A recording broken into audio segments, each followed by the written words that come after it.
Eu vou entrar aqui de novo para mostrar hoje uma coisa bem rápida para vocês.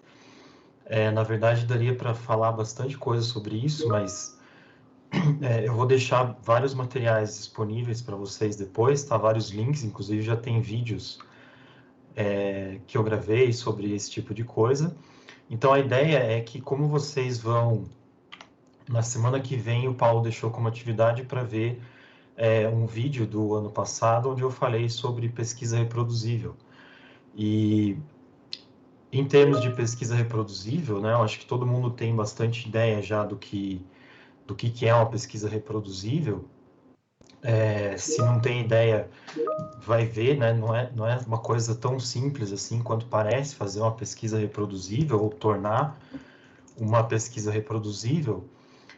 E para isso existem várias ferramentas, né, e quem usa o R tem mais uma vantagem em cima disso, de fazer uma pesquisa reproduzível, tá? E quando eu falo em pesquisa reproduzível, não necessariamente uma pesquisa assim que você faz para disponibilizar,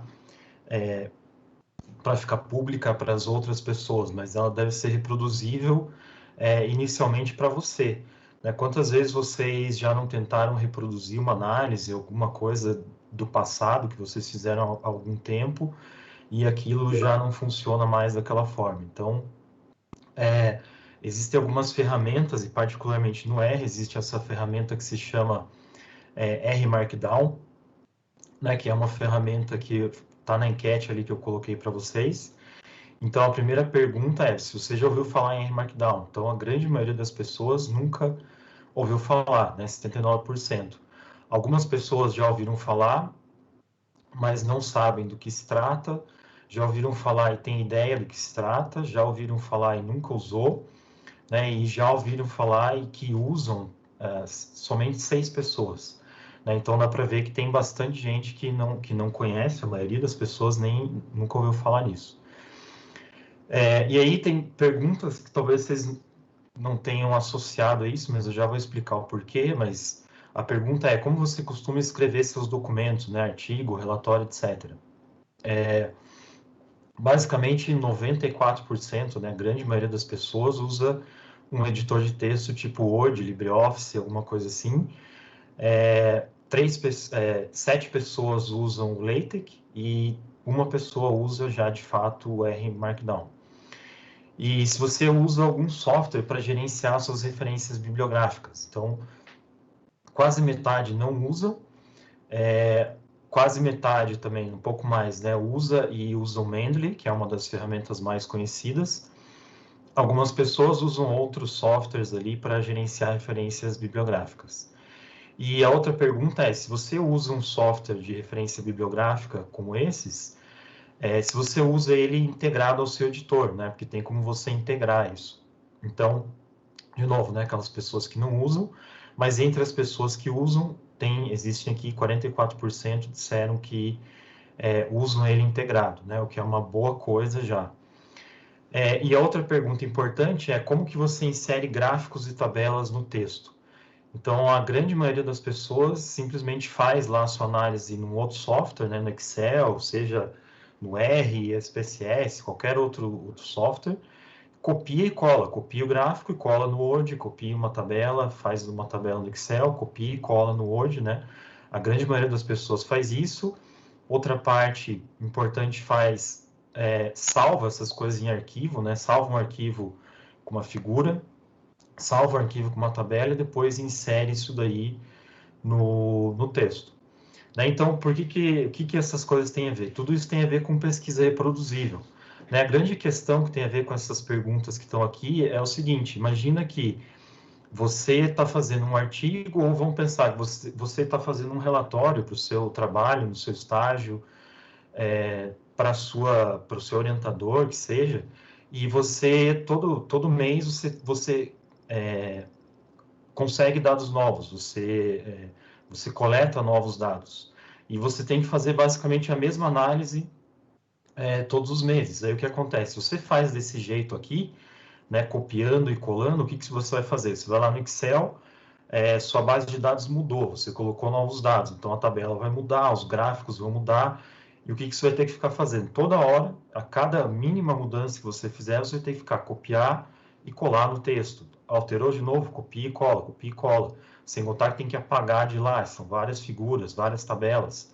Né? Então, isso é uma coisa que torna o trabalho do cientista, em geral, muito pouco produtivo. Né? Então, a ideia desse R Markdown e da pesquisa ser reproduzível é que essas coisas fiquem entrelaçadas. Tá? Então, o R Markdown, que é essa ferramenta que eu vou abrir aqui a página oficial, tá? Inclusive é um pacote do RStudio, ele consegue fazer uma coisa que a gente chama de literate programming, que é você programar as coisas, você fazer a sua análise no mesmo documento que você escreve o texto. Então, você está escrevendo o seu texto, aí chegou num ponto do texto que você precisa colocar uma figura. Então, você não vai fazer essa figura no outro software, copiar e colar. Você vai fazer essa figura dentro desse texto e ela vai gerar automaticamente dentro desse texto. E toda vez que sua base de dados alterar, você vai compilar de novo esse documento e ele já vai atualizar a figura, a tabela e tudo mais. Tá? Então, a ideia é você parar de ficar separando a análise e texto. A ideia é que você faça tudo isso de uma vez só, tá? Que você escreva e já faça análise no mesmo documento. Tá? Isso é um conceito bem antigo, foi criado lá em 1970 alguma coisa, e no R existiam ferramentas, inclusive, anteriores a essa, né, que usavam uma outra linguagem para escrever texto, que a gente chama de linguagens de marcação. Né? Então, existem o LaTeX, que é uma linguagem bem tradicional, antiga, que geralmente é mais o pessoal da física e da matemática, da estatística que usa, e hoje em dia tem essa linguagem que se chama Markdown. Então, o que é Markdown? Markdown é simplesmente uma forma de você escrever um texto. Você vai escrever um texto, e aí, por exemplo, eu quero que esse texto... deixa eu vir aqui numa página, para ficar mais claro isso. Eu quero escrever um texto onde essa parte, essa coisa que está escrita aqui, eu quero que fique em negrito. Então, eu simplesmente coloco 2 asteriscos antes, 2 asteriscos depois. Tá? Isso aqui é uma linguagem de marcação. Eu estou marcando que isso aqui vai... Depois que ele for compilado, tá? Ele vai ser interpretado como negrito. Se eu colocar só um asterisco, ele vai ser interpretado como itálico. Se eu quiser criar um título, eu vou colocar um hashtag, é um título, 2 é um subtítulo, 3 é subsubtítulo, e assim por diante. Então, obviamente não vai dar tempo de eu falar para vocês tudo sobre o que é Markdown, mas basicamente é uma linguagem, é uma forma de você escrever um texto onde você coloca marcações para dizer o que você quer que apareça naquele ponto. Tá? E é uma coisa muito fácil de você aprender. Tá? Depois eu vou deixar o link para essa página, que é uma página de um curso que eu e o Valmes fizemos há um tempo atrás, e nessa página tem tudo isso aí em detalhes, tá? Tem o que é Literate Programming, o que é Markdown, como fazer os documentos dinâmicos em detalhes, que eu vou mostrar agora para vocês. Então, partindo já para um exemplo, tá? Eu vou aqui no meu RStudio Cloud e depois eu vou deixar também disponível, tá? Esse projeto Transversal 6 eu vou deixar disponível para vocês lá no Moodle. Mas basicamente assim, a primeira coisa que eu vou fazer, tá? Antes de mostrar um exemplo que eu fiz, é que é o seguinte, se eu estou aqui no RStudio, eu posso vir aqui nesse menu File, New File, né, um novo arquivo, aí ele me dá várias opções. Se eu colocar aqui R Markdown, ele já vai aparecer uma janela onde vai me perguntar assim, o que você quer título? Eu vou deixar aqui sem título, autor, né, tá meu nome aqui, e o formato que você quer que saia. Essa é outra grande vantagem, você pode escrever texto que já vai sair em HTML, né, que a gente vê em páginas web, em PDF e até em Word. Então, eu vou deixar o padrão aqui e vou dar OK. Vocês vão ver que ele vai gerar um arquivo. Isso aqui é um arquivo, é um template. Né? Isso aqui é um arquivo padrão. Então, o que ele traz nesse template? Ele traz, primeiro, essa parte aqui de cima, que está entre esses 3 riscos, né, 3 hífens em cima e embaixo. Aqui diz algumas informações gerais do documento. título, autor, data e o formato de saída. Tá? Então, isso aqui é o que a gente chama de um preâmbulo, né? Alguma coisa que diz qual que é o formato do documento. Aí aqui, esse é a primeira coisa que eu vou pular isso aqui por enquanto, mas vocês estão vendo que, por exemplo, aqui começa com dois hashtags RMarkdown, quer dizer que isso aqui é um subtítulo, e aí você começa a escrever o texto, normalmente, e aí aqui, por exemplo, eu quero que essa palavra aqui, NIT, fique em itálico. Então, ele colocou entre dois asteriscos. Aí, em um determinado momento, você vai ver que aparece esse chunk, né, que a gente chama um bloco de código. Esse bloco de código aqui, ele é um código R. Então, o que a gente está fazendo? Estou escrevendo um documento em texto, né, puro, em português, inglês, e no meio do texto eu quero que apareça uma análise, alguma coisa do que eu estou fazendo. Então, eu vou abrir esse chunk aqui, tá? Ele tem essa marcação, como se fosse essa cerquinha aqui. Esse Rzinho aqui é obrigatório, que é para dizer que isso aqui vai ser interpretado pelo R. Isso aqui é o nome desse chunk. Veja que até a hora que eu passo o mouse, ou que esse bloco aqui, ó, ele está com outra cor, né? Ele está cinza. Então, isso aqui quer dizer que isso aqui realmente é um código R. Se eu apertar Ctrl Enter aqui, ele vai rodar. Opa! Se eu apertar Ctrl Enter aqui, ele vai executar esse código do R no console. Ou seja, eu consigo escrever e fazer códigos entrelaçados. Então, esse summary cars aqui, ele só me dá um resumo, né, dessa base de dados cars, que já existe dentro do R. E aí aqui, por exemplo, ele criou uma outra seção, pode falar, vamos incluir um gráfico. Aí você abre um novo chunk, um novo bloco de código, coloca aqui plot, né, pressure é o nome de uma das variáveis ali, e ele vai fazer o gráfico aqui. Só que veja que isso tudo está no meio do texto. E aqui acabou. Isso aqui é um texto de exemplo ali que eles mostram. O que eu vou fazer com isso? Eu quero exportar isso aqui para um documento. Então, o que eu vou fazer vai ser clicar nesse botão que está aqui, ó, no RStudio, tá? Ele já tem essa facilidade. Esse botão knit, que está aqui, né? Knit é tricotar, ou seja, a gente está tricotando o texto com código no meio. Então, se eu clicar nesse botão aqui, vocês vão ver que ele vai compilar, tá? Ele vai dizer que eu preciso dar um nome aqui, vou dar, sei lá, qualquer nome arquivo, vou salvar, ele precisa estar salvo. Veja que ele compilou ali rápido e ele gerou, deixa eu diminuir isso aqui, e ele gerou um documento que vocês estão vendo aqui do lado direito, nessa janela, que é exatamente o que tinha nesse documento aqui, ele simplesmente compilou. Então, isso aqui é uma página HTML, né, com tudo aquilo que está escrito ali, só que veja, aquele código R, ele foi executado. Então, ele vai aparecer no meu documento. Aquele gráfico que aparecia aqui, ó, plot pressure, né, ele foi automaticamente incluído nesse documento que está aqui. E aí eu posso fazer isso e gerar para diversos formatos. Tá? Só para ficar uma coisa um pouco mais próxima daquilo que a gente já viu, eu fiz um exemplo aqui bem simples também, usando aquela base de dados do Gapminder, que vocês viram bastante já no curso. Então, isso aqui foi eu que fiz. Tá? Então, tem esse primeiro cabeçalho aqui, diz o título, o autor, a data e o formato, que vai ser um documento HTML. Aí eu escrevi aqui, ó, importação e estrutura dos dados. Aí eu fui escrevendo, vamos importar os dados com... Aí eu abri um bloco de código, coloquei códigos do R, veja que eu estou importando aquela base de dados do Gapminder, CSV, né? Inclusive eu posso rodar aqui, ó, Ctrl Enter, Ctrl Enter. Vocês vão ver aqui na parte, no console aqui embaixo, tudo isso é executado. E aí continuei escrevendo o texto, fiz um sumário, aí eu queria fazer indicadores para o Brasil. Tá? Eu fiz um summary dos dados, só filtrando, né, o país Brasil. Depois eu fiz um gráfico, um plot da expectativa de vida por ano, só também para o país Brasil. Eu quero que essas coisas apareçam no meu documento. Tá? E o mais interessante de tudo é que quando a gente coloca esses blocos de código aqui, isso aqui é executado, mas eu posso colocar não só como blocos de código, mas códigos do R no meio do texto.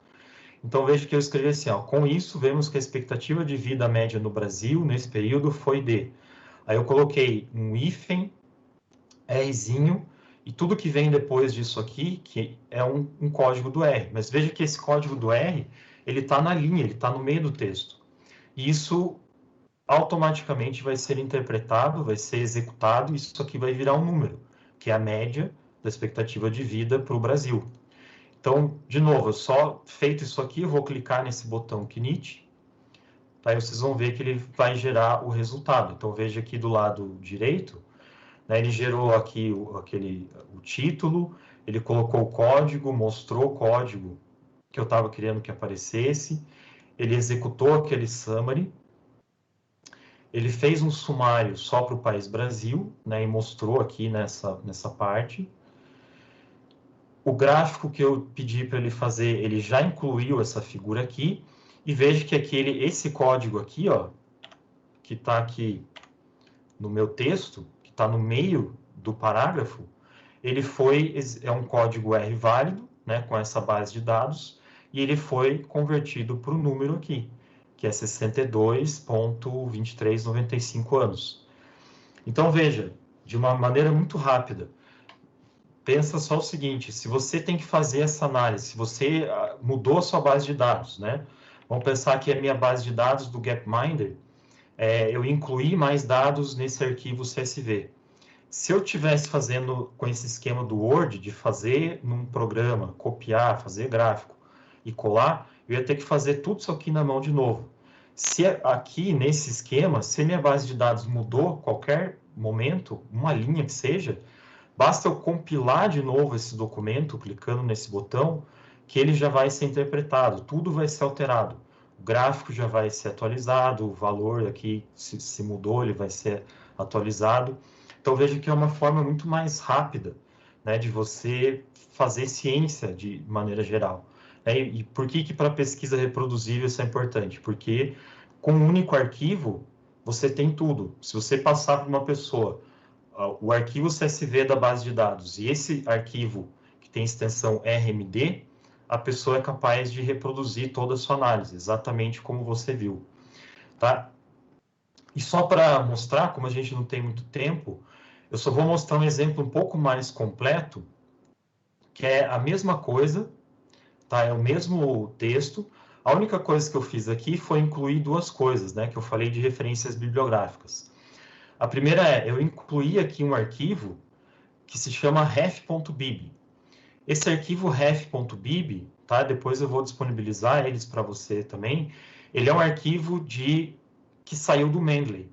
Então, por exemplo, quem usa o Mendeley ou qualquer outro software de gerenciamento de referências, né? Eu abri aqui o Mendeley que eu tenho. Se você simplesmente clicar aqui nas referências que você quer, se você clicar com o botão direito, você tem como copiar essas referências para esse formato bibtex, tá? Que é aquele arquivo ali, ou exportar, e quando você clicar aqui em exportar, ele vai pedir para você criar um arquivo que vai ter a extensão .bib. Então, você não precisa nem se preocupar com o formato desse arquivo. Tá? Basta você ter um gerenciador de referências, como o Mendeley ou qualquer outro, que ele, qualquer um deles exporta para esse formato .bib. Tá? Posso até abrir o arquivo aqui, .bib, tá? Mas ele é um arquivo que é um negócio feio. Ele tem um monte de marcação para dizer o que é o título, o que é autor, etc. A única coisa que você precisa saber é essa chave aqui, ó. Então, por exemplo, essa primeira referência que está nesse arquivo, ela é de um artigo, eu sei porque é @article aqui, e ele tem esse apelido, Buckland 2004. Então, para eu citar essa referência no texto, eu só preciso saber essa chavezinha aqui. Tá aí, lógico, aqui vão ter várias referências, cada uma tem o seu nome. Então, eu incluí esse arquivo, ref.bib aqui, e incluí uma outra coisa, que é esse CSL, que é um arquivo de estilo. E aí eu tenho esse abntex2.csl, que é um arquivo de configuração da ABNT. Ou seja, se precisa colocar nas normas da BNT, esse arquivo aqui já tem todas as regras para que a sua citação saia no formato ABNT. E aqui eu coloquei, além do output HTML, eu coloquei PDF e Word. Tá? Então, aí o que eu fiz? Eu só coloquei algumas coisas a mais, mas basicamente eu faço a mesma coisa, eu importo os dados, eu faço um sumário das duas coisas, faço gráfico. E outra coisa importante, eu consigo colocar equações matemáticas no meio do texto, né, que é muito comum, usando esse formato que está aqui. Essa sintaxe de escrever, né, por exemplo, aqui eu fiz a equação da média, x barra igual ao somatório de xi sobre n. Então, você escreveria dessa forma. Como é que eu sei que tem que ser dessa forma? Isso aqui é no formato LaTeX, tá? Então, depois também, quem quiser, eu vou deixar links para ver como escreve essas coisas, mas aqui vocês já têm um exemplo. E aqui, da mesma forma, eu posso ter equações matemáticas no meio do texto e posso ter equações matemáticas no parágrafo. Então, eu fui escrevendo o texto, escrevi barra bar x igual, né, que é x barra igual a isso que eu já tinha feito antes, que vai me dar o valor da média. E aqui embaixo, ó, veja que eu deixei só um título para referências e não coloquei mais nada. Como é que eu cito referências? Tá? Eu vou mostrar tudo de uma vez, daí a gente compila e já vê o resultado. Você lembra que eu mostrei que nesse arquivo ref.bib eu preciso saber esse nome aqui. Então, aqui eu citei duas, ó, segundo @mood 1974, que é uma chavinha daquelas, e depois eu coloquei uma outra referência, que é essa aqui, @caselaberger 2011. Veja que aqui ele está sozinho e essa referência está entre colchetes. Quando eu coloco entre colchetes, ele vai entender que isso daqui é para ser colocado entre parênteses. Então, vamos lá. Se eu compilar esse documento, ele vai me gerar um arquivo HTML. A princípio parece a mesma coisa, gerou uma tabela. Só que veja, ó, a citação está aqui, ó. E veja que ele está num formato, esse formato caixa alta é o formato da ABNT. Aquela citação que a gente colocou aqui entre colchetes está citado aqui entre parênteses, né? Coisas assim no final do parágrafo, etc. E automaticamente, né, gerou a outra tabela, gerou o gráfico, ó, colocou a equação matemática no meio, e colocou aquele símbolo, aquele x barra, né, que eu tinha escrito no parágrafo, está aqui com o valor compilado. E vocês vejam que as referências foram colocadas automaticamente. Então, as duas referências que eu citei, né, óbvio que eu tenho um monte de referência naquele arquivo .bib, ele só vai colocar aqui no final as referências que eu citei no texto. E essas referências já estão no formato ABNT. Então, basta você ter o formato da revista, o ABNT, que, como tem aqui, e você já sai com isso aqui no formato. Agora, veja a outra. Eu estou gerando isso aqui em um HTML. Eu posso vir aqui nesse botão e clicar para ele fazer um knit para PDF. E aí ele vai me gerar um documento, que é um documento PDF. Tá? Ele é compilado, no final das contas, pelo LaTeX, mas quem não sabe nem precisa saber disso. Mas ele é basicamente a mesma coisa, só que ele está, né, num formato PDF, mas as referências saem da mesma forma, as tabelas, o gráfico, equação matemática e as referências aqui no final. E, por mais incrível que pareça, ele também faz a mesma coisa para o Word. Então, se eu compilar aqui, ó, knit para o Word, ele vai me gerar um arquivo docx. Tá? Aqui no RStudio Cloud ele vai perguntar se eu quero baixar, eu vou dar um OK, aí eu vou vir aqui nos arquivos e vou selecionar esse arquivo, que é esse aqui, ó, inicial.gapminder.docx. Aqui no RStudio só tem uma coisa que eu preciso exportar ele para sair fora da... Então eu gerei esse arquivo docx. Se eu abrir ele, tá? Eu vou abrir aqui, eu não tenho Word, eu tenho LibreOffice. Então, ele está aqui, ó, exatamente o mesmo texto, só que no formato do Word. Então, se você pode fazer todo o seu trabalho ali no R Markdown, se alguém precisa ver isso no Word, você gera esse arquivo no Word e vai passar para as pessoas. Então, veja, código R executado, as tabelas, a citação é colocada aqui, né, a figura já incluída no texto, equações já aparecem, né, só que veja que o Word sempre vai ter uma perda de qualidade, principalmente no que se refere a equações, e as referências já no formato ABNT. Então, uma das coisas, né, que todo pós-graduando sofre, e eu sei bem como é que é isso, é a questão de referências bibliográficas. Então, se você usar esse esquema aqui do R Markdown, por exemplo, você já tem, basicamente, você não precisa se preocupar com mais nada. Se você tem um gerenciador de referências bibliográficas como o Mendeley, você simplesmente exporta para esse arquivo .bib, você não precisa nem olhar para ele, e coloca, né, chama ele nesse documento, diz qual que é o estilo que você quer e você vai compilar e vai escrever as coisas todas aqui. Tá? Eu sei que foi muito rápido falar isso, dá para falar muita coisa, mas eu vou deixar bastante material para vocês, que eu já tenho sobre isso, tá? Inclusive vou deixar todos esses arquivos que eu mostrei e mais alguns arquivos que estão aqui que são até mais complexos, tá? Que incluem referências para figuras no meio do texto, referência para equação, outros formatos de citação bibliográfica. Eu vou disponibilizar esse projeto no RStudio Cloud para vocês e alguns vídeos também. E aí, se alguém tiver curiosidade ou tiver dificuldade com alguma coisa aqui, pergunta lá no fórum que eu tento responder para vocês.